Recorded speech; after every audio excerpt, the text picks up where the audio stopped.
What do you think all these visuals have in common? Seems pretty different, right? Well, actually, to express all of those things in French, you need the word coup. By adding other words to coup, you have the secret to expressing so many things in French. In this video, I'll be giving you over 20 phrases that use coup, a couple quizzes to test your knowledge, and I'll also show you example sentences and video examples so that you can really understand how each phrase is used in context. I'm Kritika from FluentU, and we want to help you learn French through real-world videos so you can speak just like a native. So perhaps you see your siblings setting up the table all by themselves. You might ask, "Tu veux un coup de main?" Or perhaps you see an old lady carrying something really heavy up the stairs. You could say, "Vous voudriez un coup de main?" Un coup de main is a helping hand, and this is a great phrase to have on hand, especially if you're traveling. If you want to make some friends, try offering someone a helping hand and see it go from there. This phrase is also useful in case you need to ask someone for a helping hand. Take note that I also used le conditionnel when asking the old lady because un coup de main is a rather informal and familiar term, so le conditionnel helps make it a little more formal. Prendre ou avoir le coup de main. Here's where it can get a little confusing. These phrases don't have anything to do with the previous phrase. Prendre le coup de main means to get the hang of something, and similarly, avoir le coup de main means to have the knack for something. In practice, these phrases tend to have very similar meanings. So if you're starting a new skill like guitar, you might say, "C'est un peu difficile en ce moment, mais j'espère avoir le coup de main." Okay, so let's say it's been a few months since you started learning guitar and now your friend is on the fence about learning too. I would say, "Donne-lui un petit coup de pouce." Give them a little nudge. Un coup de pouce is a little push or a little nudge, and it can be used to encourage someone to do something, to just give them that little bit of motivation to get started. Boire un coup. This phrase is at least a little more intuitive. It means to have a drink, and it can have both the connotation of going out with your friends to have a drink or just offering your roommate a glass of wine. This is not only a great phrase to use with your friends, but it's a nice casual way of asking someone out, like, "Tu veux boire un coup avec moi?" Coup de fil. I remember I was so confused when I learned this phrase in school. Un coup de fil is a phone call, and donner un coup de fil à quelqu'un means to give someone a ring or to call someone up. Similarly, passer un coup de fil means to make a phone call. And if someone was trying to ask you something while you were on the phone, you're more likely to say j'ai un coup de fil or je passe un coup de fil. Whereas if you're telling your friend you'll call them later that week, you would say je te donnerai un coup de fil. I would encourage you not to directly translate any of these phrases. Sure, you could find a way to have them make literal sense, but it's more helpful to think of these words as phrases and familiarize yourself with them using sample sentences. Mais Tata, ça capte pas chez toi? Non, c'est génial, hein? C'est pour ça que j'ai choisi cette maison. Comme ça, on n'est pas dérangé par les coups de fil. C'est vrai que c'est génial ça. Un coup d'œil. Un coup d'œil is to have a quick look or a glance, and it's used most commonly in the phrase jeter un coup d'œil, to have a quick look or a quick glance. So, if there's a cute guy at a party, you might tell your friend, "Tiens, jette un coup d'œil vers la droite. Il est vraiment beau." I really like this phrase because I feel like it's very useful in everyday contexts, especially when random things catch your eye. Jetez un coup d'œil là-bas. Sa jupe est si mignonne. Coup de foudre. So maybe you followed up with that cute guy at the party and you guys really hit it off. Un coup de foudre is love at first sight. Do note that un coup de foudre can also mean a lightning strike. That's what it literally means.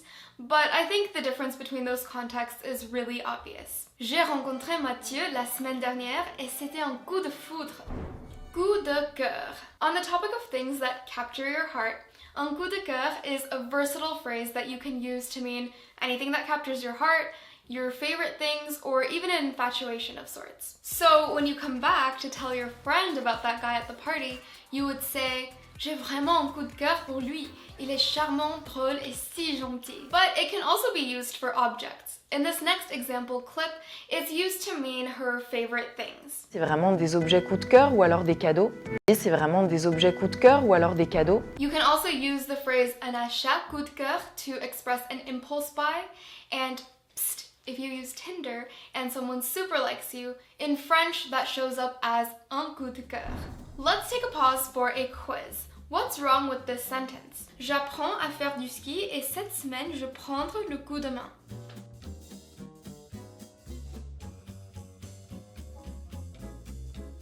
If you said that prendre needs to be conjugated, you would be correct. So it should be je prends le coup de main. Here's another one. What's wrong with this sentence? Henri ne veut pas nager, mais je lui donne un coup de pouce.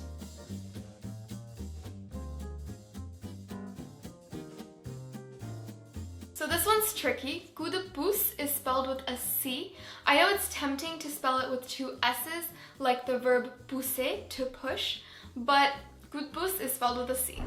Coup de feu. So I know I told you not to translate these words directly, and that's still true, but the words can give you a little more of a hint about what the phrase means.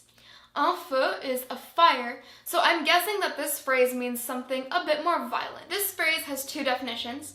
The first one is rush time or crunch time, and it's frequently used in kitchen environments, but it can also just mean a time when there's a lot of work to be done and things are getting really chaotic, not necessarily in the kitchen.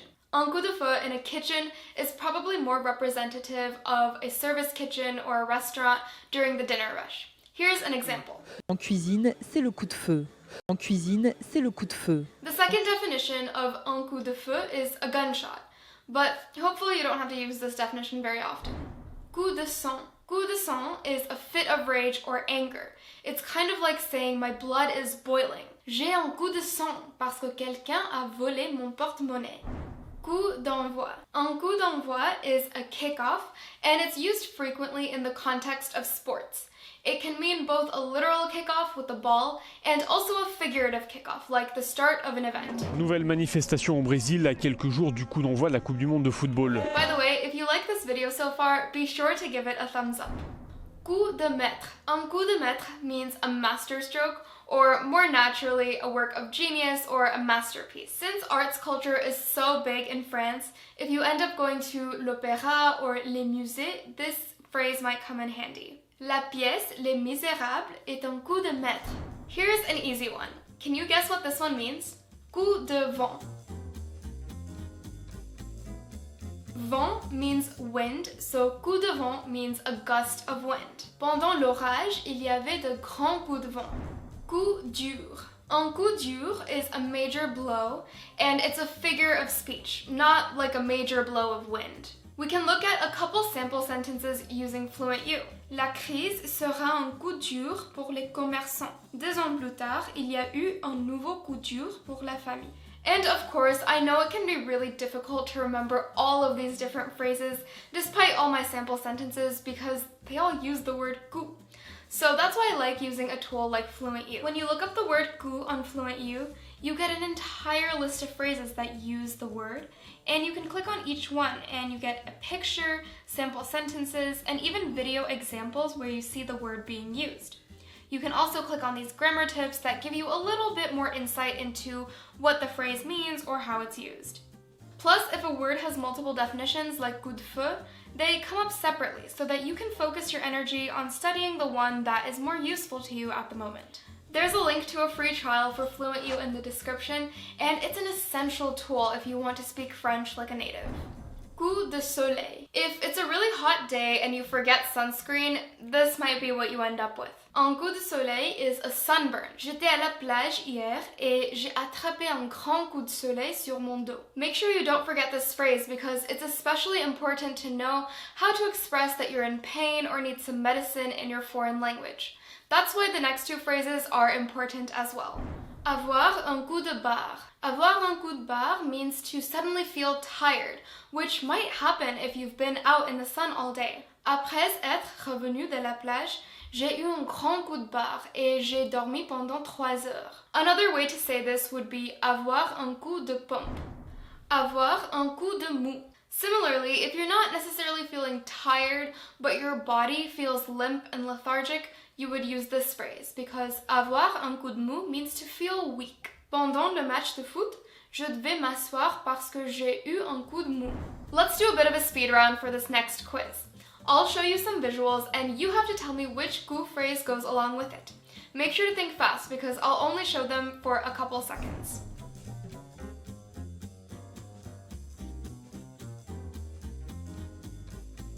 The correct answer is un coup de soleil.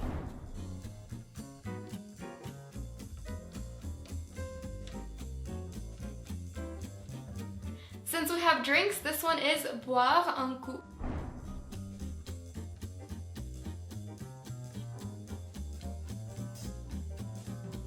Since we have a phone, this one is un coup de fil.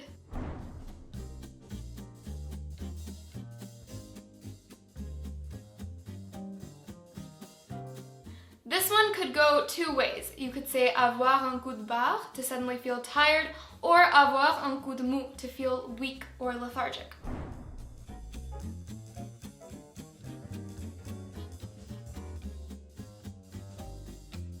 And this last one also has two options. It could be un coup de cœur, to express an infatuation or a favorite thing, or it can be love at first sight, un coup de foudre. Great work! I find it very useful to use visuals when I'm studying French because that way you're not translating your English thoughts into French. Instead, you're associating what you experience or see right away with the French language. Coup de jeune. Un coup de jeune is a rejuvenation, or in more figurative terms, a spruce up. If you're giving your home a renovation, you might say, on va mettre un coup de jeune à la façade. It's not just used for objects though. For example, le traitement était un vrai coup de jeune pour mon grand-père. Le coup de jeune, il est lié à ce retour d'intérêt pour la gastronomie en général. À coup sûr means without fail or definitely, and this is a great phrase to know to have some more natural sounding phrases to add precision and sophistication to your French vocabulary. From this example sentence, we can see that it can appear at the end of a sentence even if it means definitely, whereas definitely in English typically appears right before or after the to be verb. I find it very important to study sample sentences like this instead of just reading them because it can really show you the differences in syntax between French and English. Remember, you shouldn't just be translating your English thoughts to French. Ou à l'ombre du grand rocher, à coup sûr l'évasion sera au rendez-vous. Du premier coup. Du premier coup is quite easy. It means on the first try. For example, il a réussi du premier coup. He succeeded on the first try.